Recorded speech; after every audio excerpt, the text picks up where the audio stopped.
उपमुख्यमंत्री एकनाथ शिंदेंचा पिंक रिक्षा चालक महिलेशी संवाद जळगाव विमानतळावर मंत्री गिरीश महाजन आणि गुलाबराव पाटलांसह केली पिंक रिक्षाची स्वारी।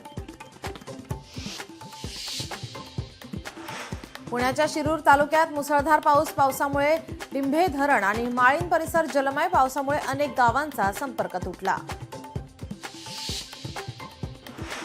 नवी मुंबई पालिकेकडून अनधिकृत शाळांची यादी जाहीर नाही। लवकरात लवकर अनधिकृत शाळांची यादी जाहीर करण्याची पालकांची मागणी। मीरा रोडमधील श्रीकृष्ण मंदिरावर कारवाई। शांती पार्क परिसरातील मंदिरावर कारवाई। उच्च न्यायालयाने दिले कारवाईचे आदेश। मीरा भाईंदरमधून बनावट नोटा बनवणारे आरोपी अटकेत। भारतीय चलनाच्या 500 रुपयांच्या बनावट नोटा जप्त। 1,08,000 किमतीच्या 216 बनावट नोटा हस्तगत। साताऱ्यातील अजिंक्यतारा किल्ल्यावरून दरड कोसळली। सातारा शहरासह जिल्ह्यात पावसाच्या सरी। घाट रस्त्यावरून दरडी कोसळण्याचं प्रमाण वाढलं।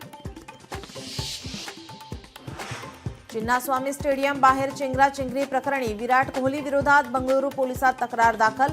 बंगळुरूतील दुर्घटनेनंतर विराट कोहलीच्या अडचणीत वाढ।